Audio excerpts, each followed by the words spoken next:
कार्यकर्ता हा बोर्ड सतरंज्या त्यांच्या हमाला कराकरू पार पडलेला असतोय आणि तीच परिस्थिती आज दर्यापूर शहरात नगर परिषद वार्ड क्रमांक 11 आली. आपल्या पक्षासाठी ज्यांनी सतरंज्या उचलल्या, ज्यांनी मेहनत घेतली, समाजसेवक म्हणून ज्यांनी कामे केले, अशा लोकांना डावलून सक्षम जो पैशावाला त्यांना तिकीट दिल्या. पण त्यामध्ये जो कार्यकर्ता तिथं सतरंज्या उचलल्या, असे 2 कार्यकर्ते अलग अलग पक्षातून आलेले आहेत. बीजेपीचे आहेत. वार्ड क्रमांक 11 मध्ये शिंदे सेनेकडून उभे राहिलेले योगीराज वानखडे, प्रगतीताई कुलदीप पोटे यांचे पती म्हणजे कुलदीप पोटे यांनी सुद्धा त्यांच्या राष्ट्रवादी अजित पवार यांच्यासाठी पैसा तर खर्च केलाच, पण स्वतः व्यवसायाकडे लक्ष न देता त्या पक्षासाठी घालवले. पण शेवटी नेत्यांना पैसा प्यारा आहे का यांच्याजवळ पैसा नव्हता म्हणून याच्या तिकीट कटल्या, हा एक विषय संशोधनाचा आहे. म्हणून आपण अशा नगरसेवक पदासाठी उभे राहिलेले शिंदे सेनेकडून योगीराज दादा वानखडे यांच्याकडे जो. नमस्कार दादा. नमस्कार. नमस्कार ताई. नमस्कार दादा, आपण मी पाहिलं तुमच्या पोस्ट म्हणा की सोशल मीडियावर तुमचं बोलणं म्हणा, तुम्ही बीजेपी आणि प्रकाश पाटील यांच्यावर एक शब्दही वाया जाऊ देत नाही. त्यावर क्रॉस किंवा स्वतःवर भांडणं ओढून घेत होते. अशा वेळेस तुमच्या सारख्याची वार्ड क्रमांक 11ची उमेदवारी डावलून तुम्हाला जे पश्चाताप करण्याची पाळी आली आणि तुम्हाला ज्या पक्षावर प्रेम आहे त्या पक्षाला सोडावं लागलं, यावर तुम्हाला काय म्हणायचं आहे? हा माझाच प्रश्न नाही आहे, पूर्ण दर्यापूरचा प्रश्न आहे. ज्यांनी ज्यांनी पक्षासाठी कामं केलेली आजपर्यंत, तर त्यांचे सर्व तिकीट सर्व पक्षांनी कापलेले आहेत. आणि मी सोशल मीडिया प्रमुख पासून तर तालुका युवा मोर्चाचा सचिव पर्यंत काम केलेलं आहे आणि गेले 10 ते 15 वर्ष सतत पक्षासाठी काम केलेलं आहे आणि कोणताही स्वार्थ नव्हता त्याच्या मागे. पण प्रभाग क्रमांक 11 मध्ये निवड जे आमच्या विरोधात उभे केले त्यांचं वोटिंग प्रभाग 12 मध्ये आहे. आमचं सिव्हिल लाईनवाल्यांचं असं म्हणणं होतं जिथे 90% वोटिंग आहे तिथला एक तुम्ही कॅन्डिडेट, सक्षम कॅन्डिडेट द्यायचं. पण यांनी कोणालाही विश्वासात न घेता त्यांनी 2 महिने 3 महिने अगोदरच हे केलं की बा. तुमच्या विरोधातला जो 12 मधला कॅन्डिडेट 11 टाकला त्याचं नाव काय? प्रकाश भासाकडे. म्हणजे इथं भारसाकडे या आडनावाला थोडस ऍडव्हान्स देण्यात आला काय?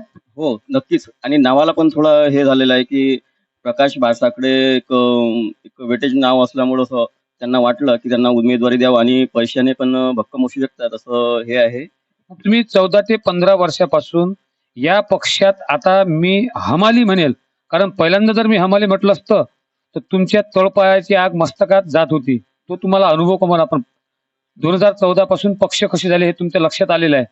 मग जे तुम्ही हमाली केली ते अपेक्षा ठेवून केली होती का की मला पक्ष तिकीट देईल म्हणून? नाही, कोणतीच अपेक्षा ठेवली नव्हती.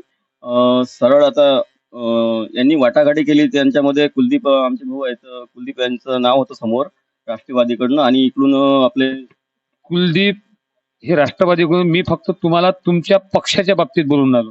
हो बरोबर आहे. Meeting आहे प्रभाग 12 मध्ये आहे आणि कोणालाही कोणत्याही बीजेपीच्या जे आमचे सपोर्टिंग स्टाफ होता त्यांना कोणालाच विचारलं नाही आणि परस्पर उमेदवारी जाहीर केली. आणि त्यांनी जो थोटांड मांडलं उमेदवारीसाठी तुम्ही अर्ज भरा, इंटरव्ह्यू द्या, ह्या गोष्टी केल्या, ह्या पूर्णचा थोटांड आहे ते. कारण आम्हाला बोलावलं, आमचे फॉर्म भरून घेतले, आम्हाला इंटरव्ह्यू द्यायला लावला आणि त्यांना ज्यांना तिकीट द्यायच्या होत्या त्यांनाच तिकीट दिलं त्यांनी. म्हणजे तुम्ही त्या पदाच्या लायक नव्हते असं त्यांना वाटलं. तीच परिस्थिती कुलदीप दादा पोटे यांची झाली. ते सुद्धा राष्ट्रवादीसाठी त्यांनी खूप काही केलं, पण शेवटल्या क्षणात त्यांची सुद्धा ती तिकीट कटलं. नमस्कार ताई. नमस्कार. मी कुलदीप पोटे, कुलदीप पोटे यांची मिसेस. हो, तुम्ही जे म्हटलंय तर माझ्याही मिस्टरांनी तनमन धनांनी या पक्षात काम केलं. बरं, आताच नाही, गेल्या 5 वर्षापासून माझे पती कुलदीप पोटे हे राष्ट्रवादी या पक्षासाठी काम करत होते. तनमन धनांनी त्यांनी खूप काम केले या पक्षासाठी. पण अखेर गेल्या 1 वर्षापासून त्यांची नगरसेवक या उमेदवारीसाठी धडपड चालू होती आणि प्रयत्न पण खूप अमाप होते. पण ऐन निवडणुकीच्या तोंडाशी येताना राष्ट्रवादी पक्षाच्या शहराध्यक्षांनी त्यांना उमेदवारी नाकारली. त्याच्यामुळं मला समाजशास्त्राची पहिल्यापासूनच आवड होती आणि माझे शिक्षण पण समाज क्षेत्रात म्हणजे MSW master of social work मध्ये झालेले आहे. त्याच्यामुळं मला सोशल वर्क करणे हा माझा आताचाच नाही तर पहिलेपासूनच मला याची आवड आहे. त्याच्यामुळं मला या क्षेत्रात यायचंच होतं. ते आले नाही म्हणून काय झालं, पण त्यांच्या वतीने मी हा आता समाजसेवेचा जो पिढा उचललेला आहे तो मी करणारच आहे. आणि माझी जी उमेदवारी आता या नगरसेवक मध्ये मला उमेदवार म्हणून एक जे हे पद मिळालं आहे शिंदे साहेबांमुळे, हे माझ्यासाठी खूप मोठी अचीवमेंट आहे.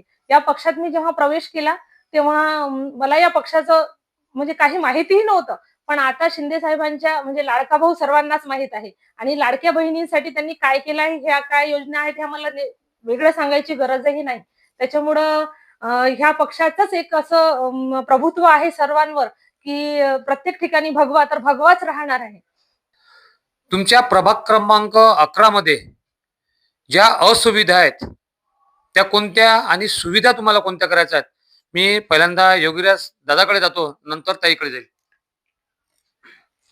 प्रभाग 11चा खूप गंभीर विषय आहे आणि आता मी बहुतेक ऐकत आहो की त्यांनी काय केलं.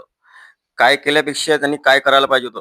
जे बस स्टँड पासून मैत्री हॉटेल पासून तर हनुमान मंदिरापर्यंत जे नाली बघा तुम्ही, पूर्णतः कोंबलेली आहे आणि ते नाली नादुरुस्त आहे. त्यांच्याकडे नगरसेवक आणि नगराध्यक्षांचं बिलकुल लक्ष नव्हतं आणि ज्यांनी सिव्हिलियन वाले लोकांनी त्यांना निवडून दिलं त्यांचं प्रभागाकडे दुर्लक्ष होतं आणि इंदिरानगरचा तर फार प्रश्न गहन आहे.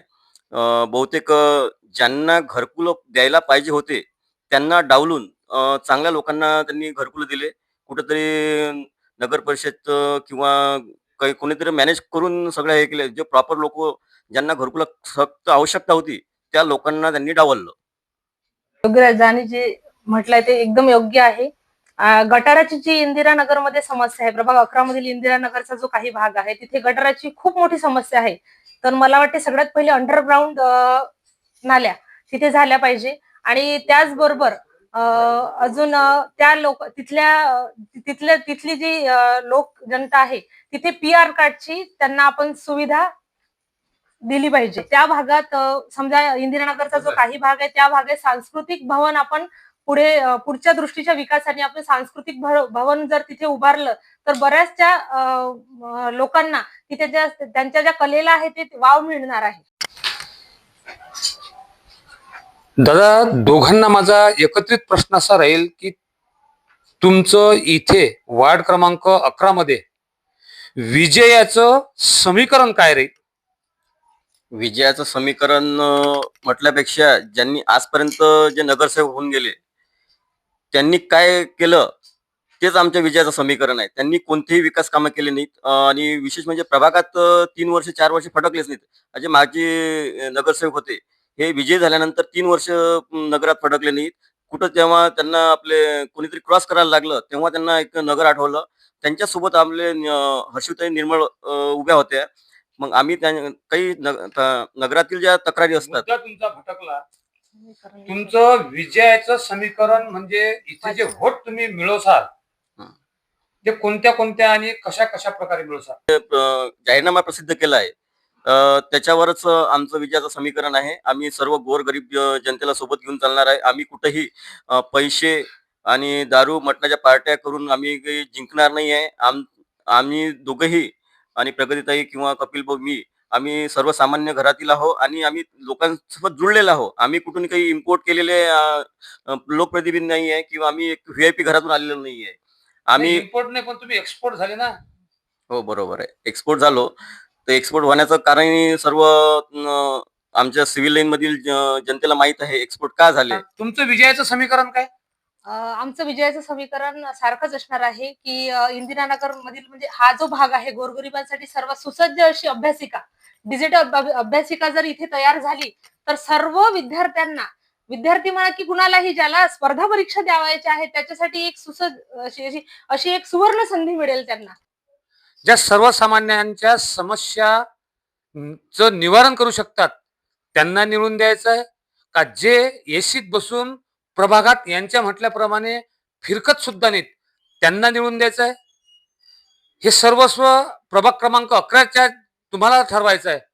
ते यांना निवडून द्या, मी असं म्हणणार नाही. असेच व्हिडिओ पाहण्याकरता पाहत राहा गंदा का फंदा युट्यूब चॅनल. प्रस्तुत करता गणेश सागरे, कॅमेरामॅन जगदीश बर्डेसह. धन्यवाद.